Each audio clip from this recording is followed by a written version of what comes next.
चलिए दोस्त, मैं हरिश्चंद्र यादव पुनः आपको अपने YouTube चैनल रसायन गंगा में स्वागत करता हूं।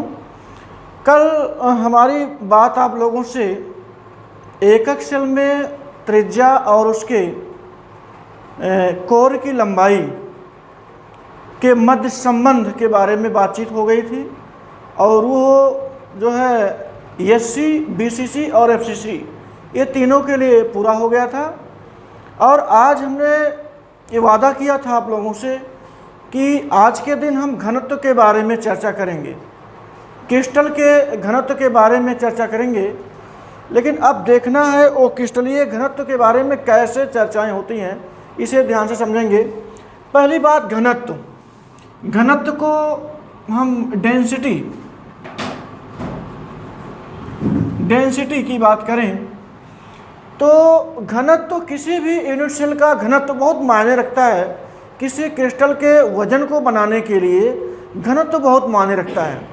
क्या होता है घनत्व? घनत्व को एक सामान्य रूप से कहें, द्रव्यमान और आयतन, पदार्थ का द्रव्यमान और पदार्थ मिल करके जो आयतन तैयार करता है उसका अनुपात ही घनत्व कहलाता है। यानी हम कहें किसी एकक सेल का घनत्व क्या होता है, तो किसी एकक सेल का घनत्व का मतलब ये होता है उस एकक सेल के इकाई आयतन में उपस्थित परमाणुओं का द्रव्यमान। हमने शुरू में बताया कि कोई भी यूनिट सेल होता है वह परमाणुओं से मिलकर के बना होता है। पिछला कॉन्सेप्ट भी देखे थे कि प्रत्येक यूनिट सेल में हमने अलग अलग बताया था। किसी में एक पाया गया था, किसी में 2 परमाणु योगदान दिया था, किसी में 4 परमाणु योगदान दिया था। इन सब को पहले हम लोग पढ़ चुके हैं। आज उन्हीं परमाणुओं के योगदान से घनत्व तैयार होता है। किसी एकक सेल की वजन के बारे में बात करते हैं। जैसे देखते हैं, पहला ये अगर हम एससी की बात करें तो एससी में परमाणुओं की संख्या कुल 1 होती है, कंट्रीब्यूशन एटम जो होते हैं वो 1 होते हैं। फिर उसके बाद अगर हम बीसीसी की बात करें उसमें कंट्रीब्यूशन एटम्स जो होते हैं वो 2 होते हैं। अगर हम एफसीसी की बात करें उसमें कंट्रीब्यूशन एटम जो होते हैं वो 4 होते हैं। इसी प्रकार से यदि ईसीसी की बात करें तो इसमें कंट्रीब्यूशन एटम 2 होते हैं। ये contribution of atom in unit cell में हम पहले देख चुके हैं। और अब हमें यही जानना है कि ये जो यूनिट सेल दिए गए हैं चारों, एससी हुआ, बीसीसी हुआ, एफसीसी हुआ और ईसीसी हुआ, किस प्रकार से घनत्व में योगदान देते हैं। तो देखेंगे हम कि डेंसिटी को यदि डी से दिखाया जाए और पदार्थ का द्रव्यमान वो पदार्थ होगा क्या? वो पदार्थ होगा परमाणुओं की संख्या। परमाणुओं का द्रव्यमान, तो परमाणुओं का द्रव्यमान किसी यूनिट सेल में होगा। यदि यूनिट सेल का आयतन मान लें A क्यू है, यूनिट सेल का आयतन हम लिख सकते हैं volume of unit cell, volume of unit cell, और ऊपर mass of atoms, mass of atoms which contribute in unit cell. मतलब उस यूनिट सेल में परमाणुओं का द्रव्यमान जितना होगा और by volume of unit cell, और वो यूनिट सेल वही होना चाहिए हम जिसकी बात कर, अगर एससी की बात करते हैं तो एससी का यूनिट सेल होगा, बीसीसी की बात करेंगे तो बीसीसी यूनिट सेल होगा। बीसीसी में कितने एटम्स भाग लेते हैं उनका हमें द्रव्यमान देखना है। अब एक सिंपल सा है, किसी पदार्थ का जो द्रव्यमान है, सपोज कीजिए वो दिया गया है स्मॉल, किसी पदार्थ का द्रव्यमान दिया गया स्मॉल। अब हमें उसके आणविक द्रव्यमान से नहीं मतलब, उसके कुल द्रव्यमान से मतलब है। ये फार्मूला बनेगा आपका कि यदि उसका शुरुआती द्रव्यमान, जिसको हम बोलते हैं एटॉमिक वेट हो या उसको हम मॉलिक्यूलर वेट बोलें, किसी पदार्थ का यानी मॉलिक्यूलर वेट, यदि यूनिट सेल में यदि कोई एटम दिया गया है एटम्स अगर दिया गया है, एटम्स हो या मालिक्यूल हो, मालिक्यूल क्यों जाएंगे, क्योंकि मालिक्यूल हमने बताया नहीं, एटम्स बताया है, इसलिए एटम्स एटॉमिक वेट कह सकते हैं। एटम्स एटॉमिक वेट अगर दिया गया है स्मॉल m, इसको हम कैपिटल M मान लें, ये पहले से ही माना जा रहा है कैपिटल M मान लेते हैं, तो उसका जो कह सकते हैं मास होगा, उसका मास होगा स्मॉल m से दिखा लेते हैं, मास इसका होगा m/Na। Na क्या होता है, ये होता है अवोगाड्रो नंबर। अवोगाड्रो नंबर होता है जिसकी वैल्यू होती है 6.022 × 10⁻23। ये इसकी वैल्यू होती है Na की। तो किसी का भी अगर द्रव्यमान हमें निकालना है, जो हमें ऊपर रखना है, तो द्रव्यमान के लिए कैपिटल M को हमने बताया, वो उसका एटॉमिक वेट होगा। एटॉमिक वेट बाई Na करेंगे जो कि अवोगाड्रो नंबर है, और वो फिक्स डिजिट होती है 6.022 × 10⁻23।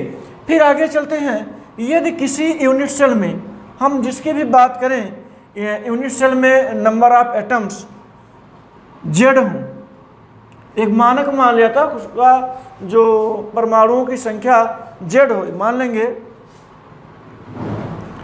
इफ Z एटम्स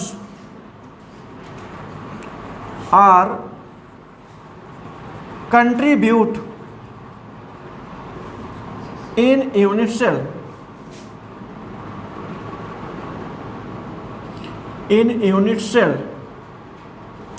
तो होगा क्या, हम फार्मूला बनाएंगे कि D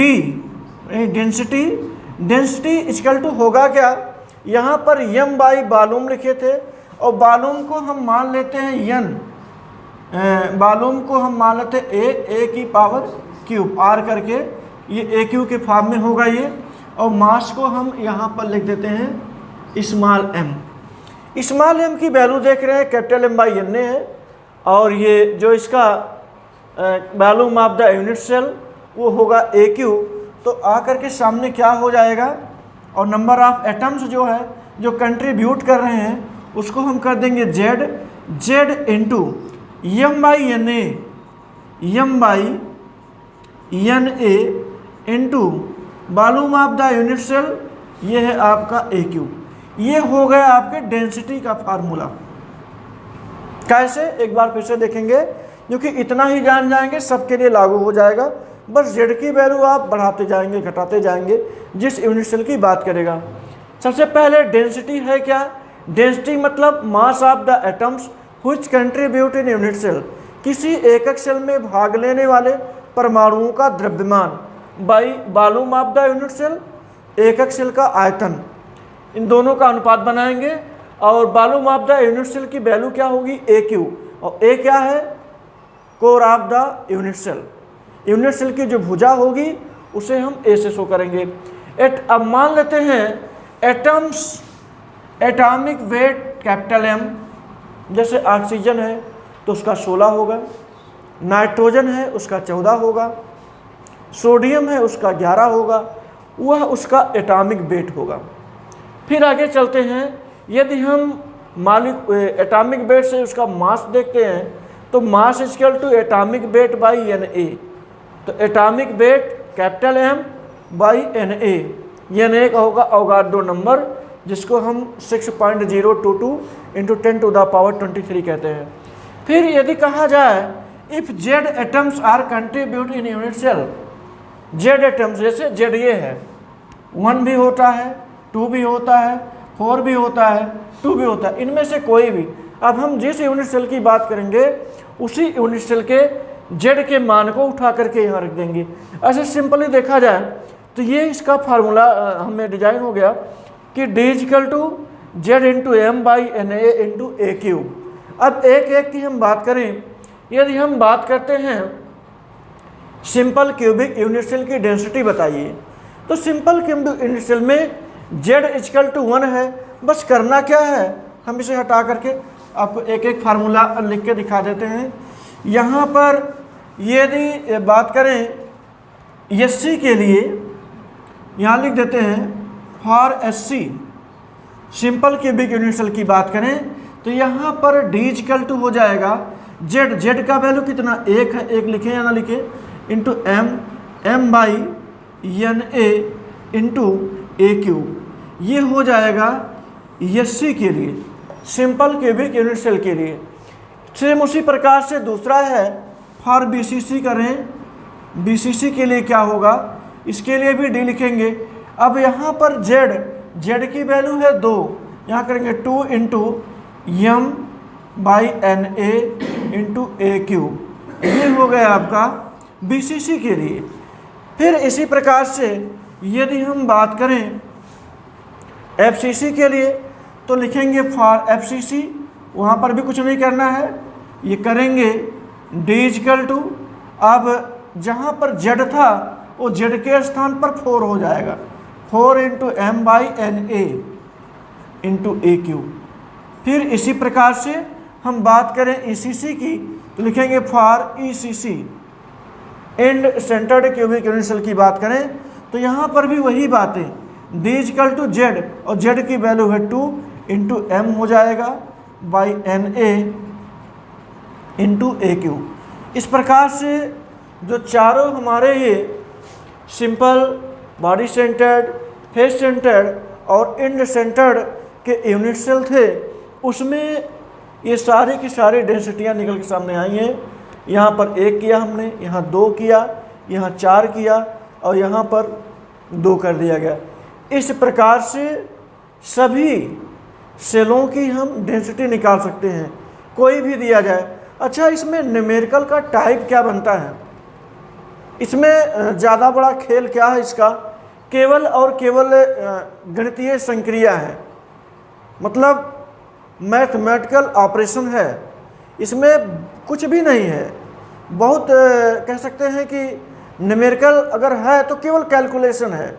10 की घातों में पिकोमीटर में दिया रहेगा, उसको सेंटीमीटर में कन्वर्ट करेंगे। द्रव्यमान कहीं ग्राम में दिया गया है या किलोग्राम में दिया गया है, इन डिजिटों को आप चेंज करेंगे, वैल्यू को बदलेंगे, बदल करके इनकी डेंसिटियाँ जो होती हैं बड़े बड़े फॉर्म में आती हैं। जैसे क्या इसका किस प्रकार से इसमें सवाल आते हैं, अगर हम टाइप फर्स्ट की बात करें, टाइप फर्स्ट की बात करते हैं तो आपसे एकदम सिंपली डेंसिटी ही पूछ लेगा। अगर टाइप फर्स्ट की बात करें तो केवल डेंसिटी पूछ लेगा, जहाँ पर आपको दिया रहेगा ए का मतलब edge of the unit cell, किसी यूनिट सेल का अब किसी मतलब वो तय करके देगा, एफसीसी दे रहा है, बीसीसी दे रहा है, क्या दे रहा है, वो तय करके देगा उसका किस कैटेगरी में है। ए की वैल्यू कुछ देगा, जैसे मान लीजिए कहीं दिया गया हो ये = 10 पिकोमीटर दे दिया गया है ना, और उसका मॉलिक्यूलर वेट नहीं दिया गया, लेकिन ये बता दिया गया वह पदार्थ सोडियम है, वह पदार्थ सोडियम है, तो आपको पता हो जाना चाहिए कि सोडियम का जो एटॉमिक वेट होता है वो 23 होता है। 23 को 6.022 × 10⁻23 से आप डिवाइड करेंगे, फिर उसको 10 पिकोमीटर को हम सेंटीमीटर में चेंज करेंगे, चेंज करके हम डेंसिटी के वैल्यू निकाल सकते हैं। टाइप 2 की अगर बात करें, न्यूमेरिकल भी कराएंगे, अभी टाइप जान लेंगे किस किस टाइप के प्रश्न आते हैं। यहाँ पर टाइप 2 में दे दिया, जैसे डेंसिटी ही दे दिया, यहाँ पर आपको डेंसिटी दे देगा, ये गिवन होगा, डेंसिटी आपको मिलेगा, डेंसिटी मिल गया और एलिमेंट का नाम भी दे देगा। 2 चीज़ें, डेंसिटी और एलिमेंट का नाम दे दिया। अब एलिमेंट से आप उस एलिमेंट का एटॉमिक वेट जानेंगे, ये 2 हो गया। उसके बाद उसमें पूछ लेगा आप ए की वैल्यू बताइए, ए की वैल्यू बताइए मतलब उसकी भुजा की लंबाई बताइए। तो इस प्रकार से मुख्यतः 2 ही प्रकार के प्रश्न पूछे जाते हैं। इसमें तीसरा भी बनता है, और तीसरा बनेगा मॉलिक्यूलर, ये जो दिया है आणविक मॉलिक्यूलर वेट या एटॉमिक वेट, कौन सा एलिमेंट हो सकता है, इसका एटॉमिक वेट बताइए। तो ये सारी चीज़ें लेकिन बहुत ही रेयर कंडीशन में से पूछता है। ज़्यादा पूछता है डेंसिटी और पूछता है भुजा की लंबाई, यानी कोर की लंबाई पूछता है। तो इस प्रकार से हम इन 4 यूनिट सेलों के बारे में जाने, कैसे कैसे डेंसिटी निकालते हैं। बस एक ही ख्याल में आपके होना चाहिए कि हमें एससी, बीसीसी, एफसीसी और ईसीसी का मान पता होना चाहिए कि किस सेल में कितने परमाणु कंट्रीब्यूट करते हैं। एक बार फिर से एससी के लिए 1, बीसीसी के लिए 2, एफसीसी के लिए 3 और ईसीसी के लिए 4। फिर सूत्र पर आएंगे। सूत्र में density equal to m/z into m/na into AQ, और z के स्थान पर आप इनमें से जिसके लिए पूछेगा उसी की वैल्यू रखेंगे। 1 हो सकता है, 2 हो सकता है, 4 हो सकता है, या फिर ईसीसी होगा तो उसके लिए भी 2 होगा। यानी ईसीसी और बीसीसी दोनों के लिए z की वैल्यू एक ही जैसी होती है। तो यहाँ तक आप लोग समझ में आ गया होगा। और आगे, इसके आगे आती है पैकिंग, क्लोज पैकिंग। थोड़ा सा चर्चा क्लोज पैकिंग के बारे में करेंगे, क्योंकि बिना क्लोज पैकिंग पढ़े ये सॉलिड स्टेट अधूरा रह जाता है। क्लोज पैकिंग होता क्या है, पर थोड़ा सा जानेंगे हम। क्लोज पैकिंग किस प्रकार से होता है, या हम क्यों करते हैं क्लोज पैकिंग किसी सॉलिड स्टेट में। जैसे पहले तो आप एक इसका पैरेलल एग्जांपल जान लीजिए। जैसे हम कहें, एक आप पात्र ले लीजिए, एक पात्र ले लीजिए, खाली पात्र, जिसको आप A कर लीजिए, और उतना ही बड़ा पात्र आप ले लीजिए जिसका नाम आप दे दीजिए B। और हम कहें कि बराबर त्रिज्याओं के, ध्यान सुनिएगा, बराबर त्रिज्याओं के कई गोले ले लिए जाएं, और एक A वाले पात्र में गोले को ऐसे डाल दिया जाए बिना किसी मतलब व्यवस्था के। ऐसे डाल दिया जाए, एक गोला यहाँ पड़ेगा, गोला यहाँ पड़ेगा, यहाँ पड़ेगा, ऐसे ये गोला पूरा भर देगा। एक भरने का क्रम ये हो गया।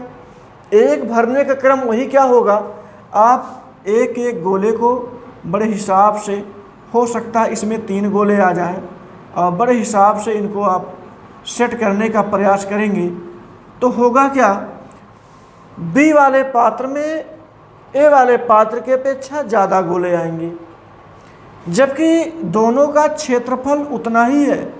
जितना बड़ा क्षेत्र बी का था उतना ही बड़ा क्षेत्रफल ए का है, और गोलों की संख्या जिस प्रकार सभी गोलों की रेडियाई एक ही जैसी है, इसमें गोले कम आए हैं, इसमें गोले ज़्यादा आए हैं।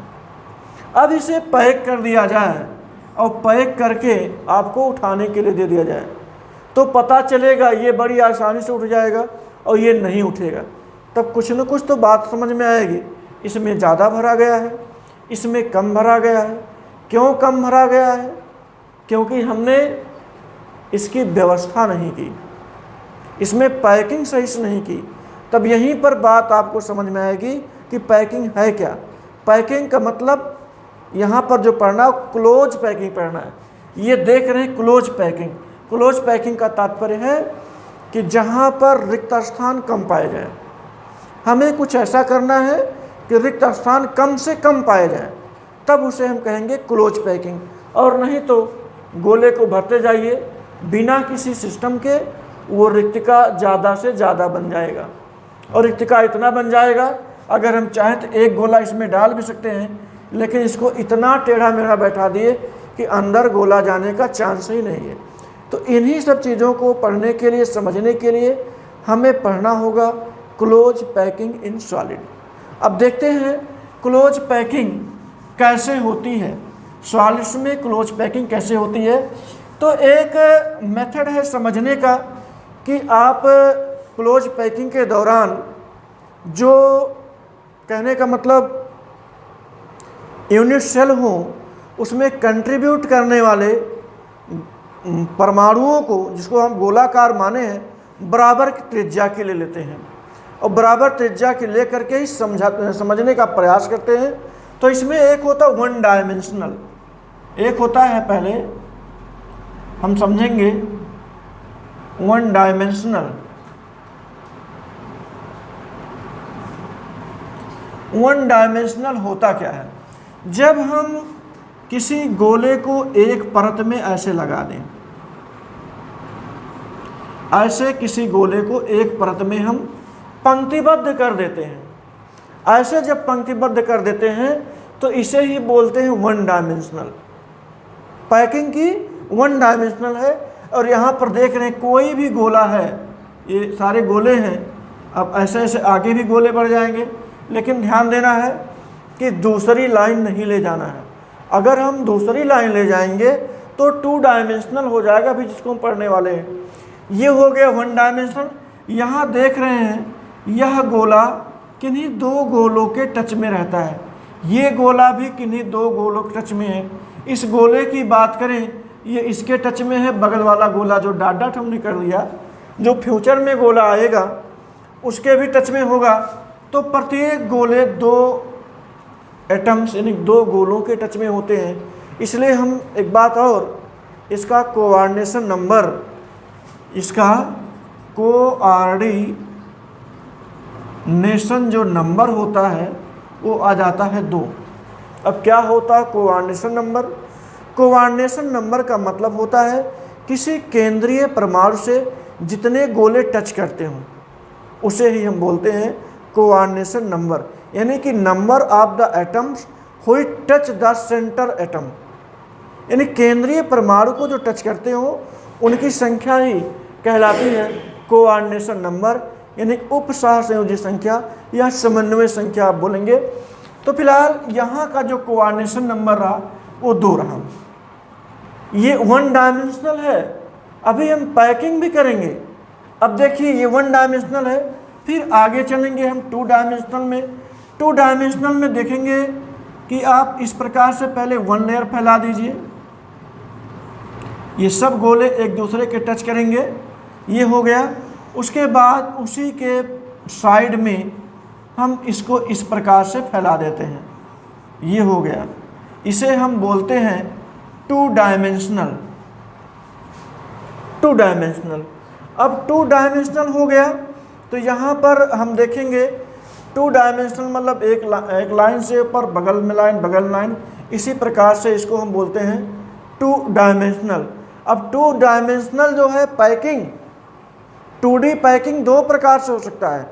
एक बिल्कुल आसान सा पैकिंग है, गोले के पास में सटा करके गोले रख दिए, गोले के पास में सटा करके गोले रख दिए, यानी देखें अगर हम तो एक जो सेंट्रलाइज्ड गोला होता है वो किन्हीं 4 गोलों के संपर्क में रहता। देखिए ये सेंटर का गोला है, ये 4 गोलों के संपर्क में है। अच्छा, जब ये 4 गोलों के संपर्क में है तो हमने कहा था संपर्क करने वाले जो गोलों की संख्या होती है वही उसका कोऑर्डिनेशन नंबर होता है। तो यहाँ पर एक बात और सामने आई कि जो टू डायमेंशनल होते हैं, ये टू डायमेंशनल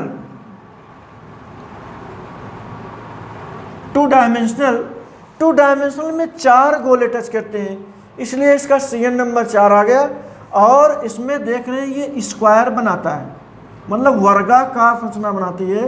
ये वर्ग के आकार का बना क्योंकि 4 गोलों का अटैचमेंट था किसी सेंटर के साथ। अच्छा, एक तरीका ये हो गया पैकिंग का। हमें लगता है ये बहुत अच्छी पैकिंग नहीं है, है ना। देखिए खाली स्थान ज़्यादा से ज़्यादा पाया गया है, इसे हम बहुत अच्छी पैकिंग नहीं मान सकते हैं।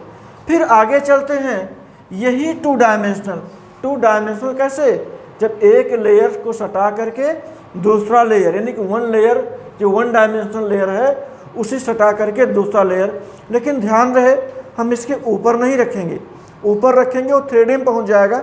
वो सारी बातें इसी की बात करने वाले हैं। तो स्क्वायर के रूप में आ गया। अच्छा, और अच्छा पैकिंग करना चाहें तो 2 डायमेंशनल में और अच्छी पैकिंग कर सकते हैं। वो कैसे? वो इस प्रकार से, जैसे मान लीजिए एक इसी प्रकार से ये सारे गोले तैयार हैं।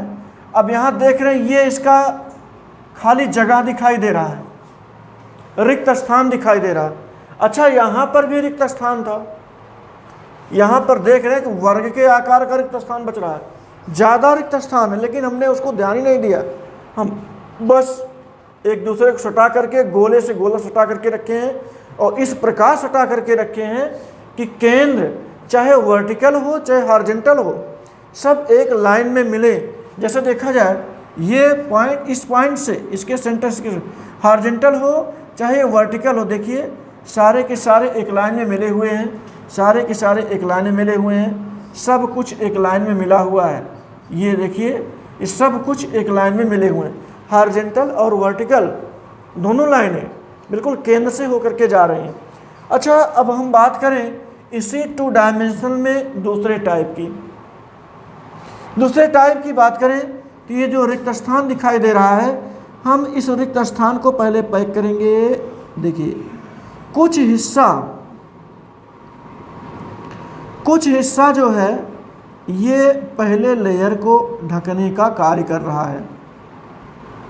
ये कुछ हिस्सा इतना अच्छा है कि पहले वाली जो पैकिंग थी, ये अगर हम इसको ए मान लें, इसको बी मान लेते हैं, यहाँ तो सब ए ही रहा, यानी इसी जैसा ये लेयर भी और इसी के जैसा ऊपर वाला लेयर भी रहा। लेकिन यहाँ पर ए लेयर के जो अवनमन हैं, जो वैकेंसीज हैं, वो बी लेयर ढक रहा है। अब बी लेयर जब ढकेगा फिर हम क्या करेंगे, फिर ए लेयर बिछाएंगे। अब ए लेयर का मतलब फिर इस प्रकार से कुछ, अब फिर ये इस प्रकार से, फिर ये इसी प्रकार से ये सटेगा और इस प्रकार से यहाँ हो गया। यहाँ पर देखिए पहले वाले से इस वाले से अच्छी पैकिंग इसकी है और ये बनाते हैं ए बी प्रकार के पैकिंग। यहाँ पर ए बी टाइप पैकिंग हुआ है। ए बी टाइप मतलब ए के ऊपर बी वाली पैकिंग, बी के ऊपर फिर ए, फिर जब आप ऊपर जाएंगे तो फिर कुछ इसी प्रकार से ये पैकिंग किया जाएगा, इसी प्रकार से ये पैकिंग किया जाएगा। ध्यान देने वाली बात यह है कुछ गोले ऊपर जाकर के टेढ़े हो जा रहे हैं, इसका मतलब वो कह रहा है अब आप आगे मत बनाइए क्योंकि अब धीरे धीरे आपकी त्रिज्याएं गड़बड़ हो रही हैं। यहाँ तक देखेंगे किसी एक सेंटर गोले को लेते हैं, ये हो गया। अब ये सेंटर गोला, एक गोला इसके टच में, ये भी टच में, ये भी टच में, ये भी टच में, ये भी टच में, ये भी टच में, यानी कुछ ऐसे ये सारे गोले एक दूसरे को टच करते हैं। तो यहाँ पर अगर इस प्रकार टच करते हैं तो हम बोलेंगे ये हेक्सागोनल है। हेक्सागोनल पैकिंग हो गई, इसको हम अष्टफलकीय कहते हैं। देखेंगे यहाँ पर 1 2 3 4 5 6 जगह से यानी 6 गोले टच करते हैं और इसी कारण इसका जो CN है वो है 6, कोऑर्डिनेशन नंबर इसका 6 होगा क्योंकि 6 परमाणु यानी कि 6 गोले किसी केंद्रीय परमाणु को टच कर रहे हैं। तो कहने का मतलब इससे ज़्यादा अच्छी पैकिंग हो गई। ये कहते हैं षष्ठकोणीय, जिसको बोलते हैं षष्ठकोणीय जाकर के बनाया और इसका भी डायमेंशन जो रहा वो 2 ही रहा। चलिए अब आगे हम बात करें इसी 2 डायमेंशनल से 3 डायमेंशनल का भी निर्माण होता है। तो इस प्रकार से द्विविमीय पैकिंग हम लोग जान चुके हैं और अब इसके बाद बचता है त्रिविमीय पैकिंग। त्रिविमीय पैकिंग कैसे होगा, इन्हीं दोनों से, ये जो आप देख रहे हैं 2 डायमेंशनल में 2 प्रकार बने हुए हैं, एक वर्गाकार यानी कि स्क्वायर के फॉर्म में, एक है हेक्सागोनल यानी कि कह सकते हैं षष्ठ फलकीय के रूप में बने हुए हैं। अब इसकी पैकिंग भी अब हमें मिलेगी, इसी से मिलेगा 2, जिसको हम 3 डायमेंशनल बोलें।